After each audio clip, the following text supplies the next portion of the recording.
નમસ્કાર. ચાલો આજે એક એવી વસ્તુની વાત કરીએ જે આપણે લગભગ રોજ જોઈએ છીએ પણ એની પાછળની અદ્ભુત વાર્તાથી અજાણ છીએ. વાત છે મકાઈની. શું કોઈને ખ્યાલ છે કે મકાઈના ડોડા પર રહેલા દરેક દાણા પાછળ એક નાનકડી પણ જબરજસ્ત સફર છુપાયેલી છે? ચાલો આજે આ રહસ્ય પરથી પડદો ઉઠાવીએ. સામાન્ય રીતે એક મકાઈના ડોડામાં આશરે 800 જેટલા દાણા હોય છે અને ઉપરથી તો બધા એકસરખા જ લાગે, પણ હકીકત એ છે કે દરેક દાણો એક અલગ, સ્વતંત્ર પ્રક્રિયાનું પરિણામ છે.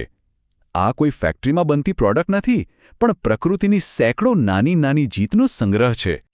તો આ દાણાની કહાનીને બરાબર સમજવા માટે સૌથી પહેલાં તો આપણે એના મુખ્ય પાત્રોને મળવું પડશે.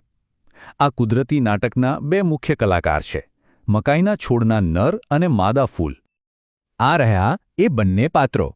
એક બાજુ છે તાસા, જે છોડનો નર ભાગ છે, અને બીજી બાજુ છે સિલ્ક, જે માદા ફૂલનો એક ખૂબ જ અગત્યનો હિસ્સો છે. દેખાવમાં અને કામમાં બંને એકદમ અલગ છે, પણ એકબીજા વગર એ બંને અધૂરા છે.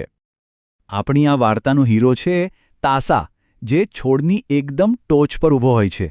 એનું કામ છે લાખો કરોડો સૂક્ષ્મ પીળા રંગના પરાગરજક બનાવવાનું.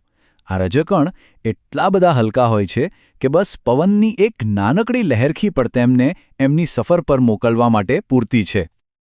અને બસ અહીંથી શરૂ થાય છે આપણી વાર્તાનો બીજો અને સૌથી રોમાંચક ભાગ, તાસામાંથી છૂટા પડેલા પરાગરજકણની હવાઈ યાત્રા. આ એક એવી સફર છે જેનું પરિણામ શું આવશે એ કોઈને ખબર નથી, અને જે પૂરેપૂરી પવનના ભરોસે છે. વિજ્ઞાનની ભાષામાં આ પ્રોસેસને પરાગણ એટલે કે પોલિનેશન કહેવાય છે.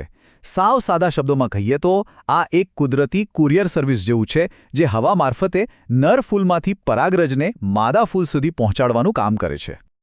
હવે જે વાત આવે છે એ બરાબર ધ્યાનથી સાંભળવા જેવી છે, કારણ કે આ આખી વાર્તાનો સૌથી મહત્વનો પોઈન્ટ છે. ડોડામાંથી બહાર આવતો દરેક રેશમી દોરો, જેને આપણે સિલ્ક કહીએ છીએ, તે ડોડાની અંદર ફક્ત અને ફક્ત એક જ દાણા સાથે જોડાયેલો હોય છે. એનો મતલબ શું થયો? મતલબ કે એક ડોડામાં 800 દાણા બનાવવા હોય તો 800 અલગ અલગ પરાગરજકણોએ 800 અલગ અલગ સિલ્ક સુધી સફળતાપૂર્વક પહોંચવું જ પડે. એક પણ નિષ્ફળતા એટલે એક દાણો ઓછો. તો આખી યાત્રા થાય છે કેવી રીતે? સૌથી પહેલાં તાસા પર પરાગરજ તૈયાર થાય છે. પછી પવન આવે છે અને તાસાને હલાવે છે. લાખોની સંખ્યામાં પરાગરજ હવામાં ફેલાઈ જાય છે. અને આ લાખોમાંથી કોઈ એક નસીબદાર કણ સફળતાપૂર્વક કોઈ એક સિલ્ક પર આવીને ચોંટી જાય છે. ચલો, તો પરાગરજક કણ એની મંઝિલ એટલે કે સિલ્ક પર તો પહોંચી ગયો, પણ વાર્તા અહીં પૂરી નથી થતી. અરે, અસલી પરીક્ષા તો હવે શરૂ થાય છે. હવે એની યાત્રા બહાર નહીં, પણ સિલ્કની અંદર શરૂ થશે. જોઈએ આ અંદરની સફરમાં શું થાય છે. આ જે આગળની પ્રક્રિયા છે એને કહેવાય છે નિષેચન એટલે કે ફર્ટિલાઇઝેશન.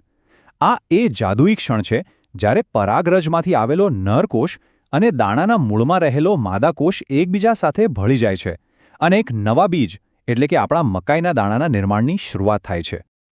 આ આખી પ્રક્રિયા કોઈ રોમાંચક મિશન જેવી છે.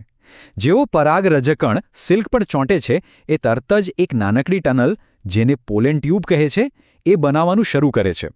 આ ટનલ સિલ્કની પૂરી લંબાઈમાં અંદર જ અંદર આગળ વધીને છેક દાણાના મૂળ સુધી પહોંચે છે. અને પછી આ જ ટનલ દ્વારા નરકોષ પોતાની મંઝિલ પર પહોંચીને માદા કોષ સાથે મળી જાય છે. અને આ સફળ મિલનનું પરિણામ?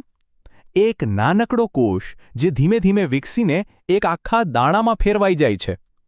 આ જ જાદુઈ પ્રક્રિયા ડોડા પર સેંકડો વાર રિપીટ થાય છે, અને એમ કરતાં કરતાં એક ખાલી ડોડો મીઠા રસદાર દાણાઓથી લચી પડે છે. તો દાણાની વાર્તા અહીં પૂરી થઈ ગઈ? ના, બિલકુલ નહીં. હકીકતમાં આ તો એક બહુ મોટા ચક્રનો માત્ર એક નાનકડો ભાગ છે. એક એવું જીવનચક્ર જે ક્યારે પૂરું જ નથી થતું. તો ચાલો ફટાફટ આખી વાત ફરીથી સમજી લઈએ. તાસા પરાગરજ બનાવે છે, પવન એને સિલ્ક સુધી પહોંચાડે છે, સિલ્ક એને પકડી લે છે, નિષેચનથી દાણો બને છે, અને આવા સેંકડો દાણાથી આખો ડોડો ભરાઈ જાય છે. દરેકનો પોતાનો એક પાક્કો રોલ છે, જેના વગર આ પ્રક્રિયા અધૂરી છે. અને આ ચક્ર અનંત એટલા માટે છે કારણ કે જ્યારે આ પાકેલા દાણાને જમીનમાં વાવવામાં આવે છે ત્યારે તેમાંથી એક તદ્દન નવો મકાઈનો છોડ ઉગી નીકળે છે. એ છોડ પર ફરીથી તાસા અને સિલ્ક આવે છે, અને આ અદ્ભુત વાર્તા પેઢી દર પેઢી આમ જ ચાલતી રહે છે. તો હવે પછી જ્યારે કોઈ મકાઈનો ડોડો હાથમાં આવે ત્યારે એને માત્ર એક ખાવાની વસ્તુ તરીકે ન જોતા, એમાં છુપાયેલી પ્રકૃતિની એક અજાયબીને જોજો.